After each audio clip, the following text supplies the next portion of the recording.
Hi everyone, I'm Sandra Ingerman and welcome to the Shamans Cave. And I'm Renee Baribeau, and we're really excited to be here today. And for a change, I'm going to introduce the subject because I'm the mute partner here. It's kind of an interesting subject today. It's about going from connection to disconnection to reconnection. And I think that that's what kind of a time period we're in. And it started because yesterday I was getting coached to do a TED talk. And she said, well, what are some of your opening lines? And I'm there. 16,000 years ago, we went inside. And there's a long story, and if you've taken any of the windwork classes, you probably have heard about it. But that when we used to be hunter gatherers, and then all of a sudden we stopped being hunter gatherers, and we built these houses with wind eyes. And you would look, what it was they were eyes to the wind, so that instead of being in nature, feeling that kiss upon your cheek, you looked out at the wind. So we made this joke yesterday that when it's windy out, the deer will change directions. When it's windy out, we run in and close the door. And so this it's a really good example of how we have gotten ourselves totally disconnected from nature. And even when I was writing Winds of Spirit, I looked up at the gods one day and I'm there like, you want me to write a book about the wind? People hate the wind. What is this? And so this idea of having a relationship with the wind is the ultimate for me in connection. Yeah, it's really interesting that you've shared that because so many people feel that life is out to get them. And so many people feel that, especially right now with everything going on the planet, that the elements are out there to get us. And the elements right now are actually teaching us about how things have to be destroyed in order for the new to come in. And so I've really been looking at our cycles. I've been really journeying. I've been reading Facebook. And what I'm starting to notice is that people are starting to write poems, are starting to use words, are starting to use phrases that show that they're starting their remembrance process. Hmm. So, what you're calling reconnection, in shamanism, we would call rememberment after the dismemberment, after the dissolutions going on.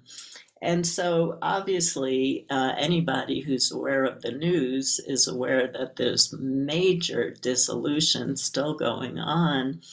But for a big part of the community that really did their work, and went through the dismemberment, went through their personal dissolution, are seeing the signs that it's time to start reconnecting again, which is really beautiful. It also means that we're going to see more of a split in our collective of different levels of consciousness.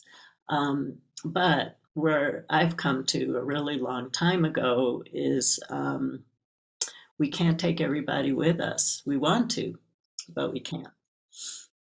We have Hmm. we have to do our own work. We definitely do. Speaking of disillusionment, we don't really often talk about, current events per se, but I grew up partly in Maine, and my mom lives in Maine, and Maine was always the safe place in the country. The place where she went 40 years ago to be like sheltered from the storms of other places, and so to even see like this idea that there's a sacred state, or that there's anything that's that can be looked at that way, and then to see that there's nothing that's protected from the wind and the waves and the water and the weather and the people, and the mental health issues and all of that stuff that everywhere you turn, there's this dissolution. And I think enough people have started to crawl out from the rubble and start to put some pieces back together and say, hey, I can't live there forever. I can't live in that place of, okay, waiting for the next COVID outbreak. Or do we go ahead, like I'm going to Disneyland next week to speak, and are there chances that there's going to be viruses in the air? Absolutely. And all those kid germs, at Disney World, which I can't wait to get on some of those rides. And that whole thing about, like, we still have to come together, and that connection of, I think we're going to do the connection differently, but I think that we do have to come out from the hibernating of our safe caves and start to make progress. Absolutely. I did my first in-person event. I don't know when the show is going to air, but recently. And I did it at Mingtongu's Chi Center outside of Santa Fe. And we had an unexpected number of people showing up. They didn't expect how many people were going to show up. People were outside the doors watching on monitors, as I talked about transfiguration. But I have to say, I did hug everybody who came up to me. Not even think about it. And so we do have to do the connections differently as we do reconnect. We're just in a different phase of life. We're just in a different phase of life, and I think people, a very important part of reconnection is learning how to set boundaries. Mm-hmm. That's a very important part of reconnection.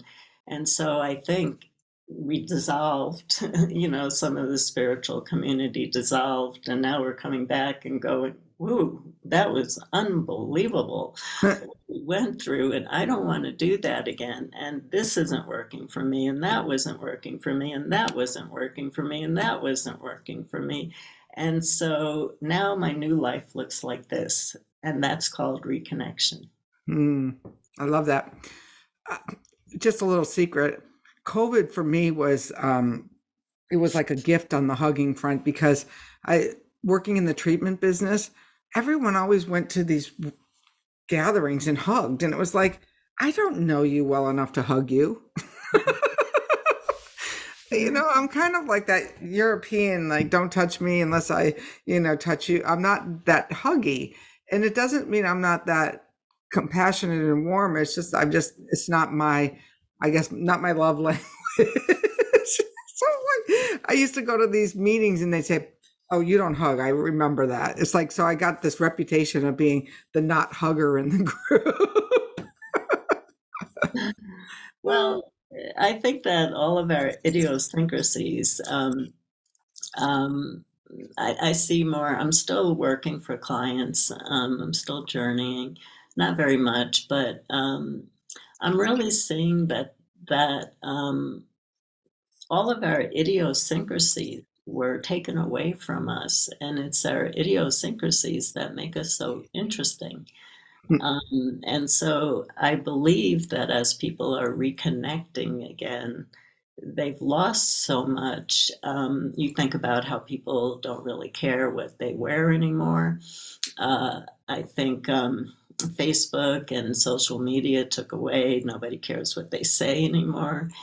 And so there's a real difference in reconnection. I think we're going to see,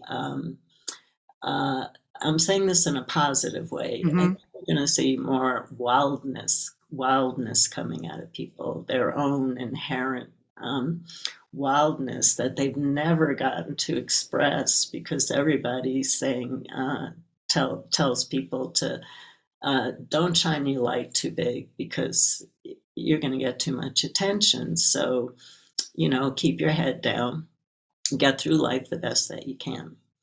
And that's not working for people anymore. And they're saying no to it. And they're showing up in their brightest self of who they want to be.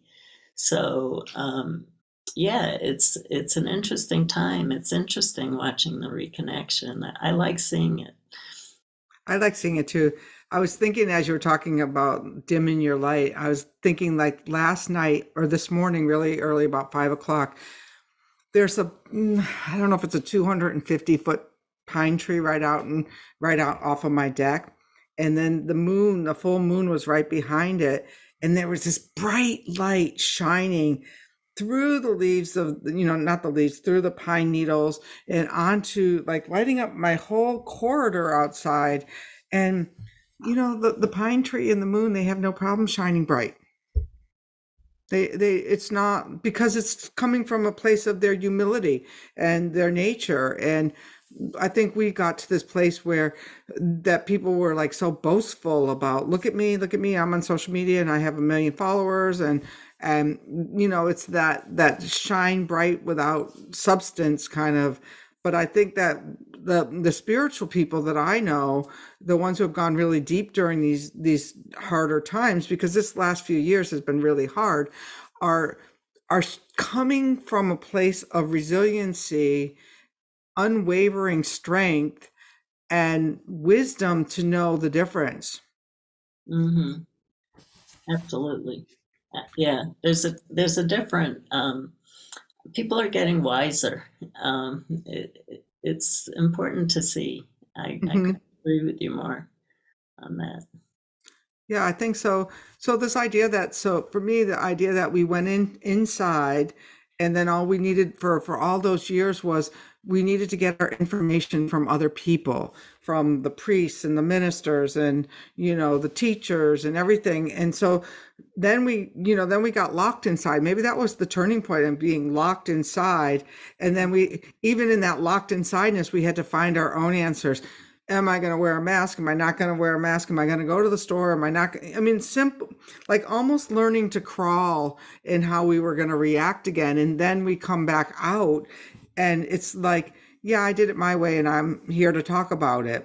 Or, some people didn't make it through that, and that's, their path. But that nobody's going to ever take that resiliency away from you again. And I think we're seeing it in politics in a big way, that like, that the disagreements and the agreements, whatever's happening, it's like people aren't going to just shut up one way or the other, because they know their truth, whether it's the truth, we don't know, because where that's nebulous, but that they're going to stand up for themselves. And I think that's what we're really seeing across the board, is people saying no more. I want to be heard, and this is how I'm going to be heard. And more from a place of authenticity than ever before. Well, I think the reason that it's going to be more authentic than ever before is that you kind of started saying that first we went within, but in the reconnection, we're all within now. Hmm. Because if you're not in you right now, and if you didn't go within, and if you're not within, then how are you communicating your authenticity? Where are you Hmm. getting that information from if you're not getting it from inside of you? So, what I feel, what the lockdown, what everything going on, people are so tired of being told what to do. People actually did go within. They went back within. They pulled their head back in like a turtle. And now that they're in like a turtle, they're getting all this information that they want to put their head out and now share with the world. And everyone's sharing again. And on that, that's a really great place, I think, to really stop the conversation, and to ask you, what came from your authentic voice after this experience of reconnection or remembering. What did you remember about yourself that you want to share, and share it on the either the Shamans Cave page or on the YouTube channel? And and one of the things we would invite you to do is not to ask us how to interpret. If it's your authenticity and your experience, how can I interpret it for you? Like, really, I mean, if you have a direct direct revelation from spirit, it's yours.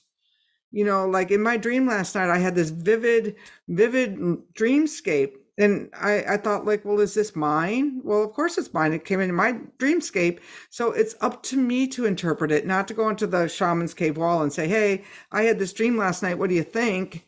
And so we really want to invite you to go deeper within yourselves, to share the revelation as you experience it. And if somebody chooses to comment on it, but not interpret it for somebody else. Right. Yeah, I actually, we probably have that rule on the Shaman's Cave Facebook guidelines, because I put that on all my Facebook guidelines that if you interpret for another person, what you're saying is, I'm smarter than you, I'm better than you, I know more than you, you know nothing. And so you're squashing, you're doing exactly what Renee and I are talking about today. You're not letting people reconnect to their self and to their true authenticity and to direct revelation. You're saying you know more than them. And that's not what shamanism is about. It's never been about that, ever. And so we could have beautiful discussions, but they have to be where everybody feels they're empowered to share what's coming through them personally. Right. And that's, I think, where we're going to run into some of the dicey part of reconnection, is there's people coming out and sharing the authenticity, and there's people who want to, but they're a little nervous about doing it yet. So I know, I know you join me in this, Renee. We say we want to see your uniqueness. We want to see who you are, not hiding behind other people's quotes and not hiding behind other people's interpretations. Who are you? Let us know who you are. And I'm one of the administrators of the group who approves posts.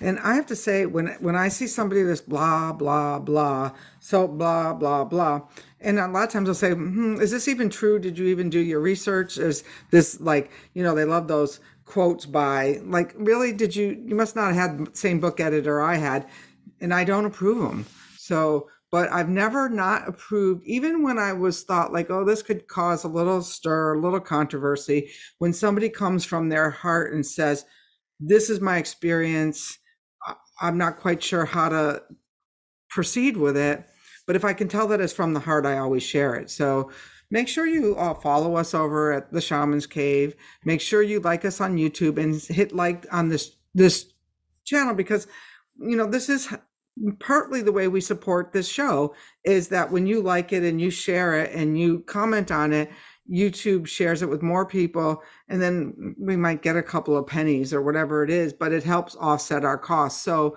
and we also are grateful when people make donations as well. The last couple of months have been great. Yeah, and check out our websites. We have so many resources. Most of the stuff that you're asking is actually on our websites. Anyway, I think everybody gets the point. And Renee, you did magnificent speaking about this, because I think this is the topic that needs to be spoken about now, because there is a huge population coming back out who wants to be seen as them, as who they really are. And so it's going to be interesting to see this next phase. You like the moon. All right. Thank you.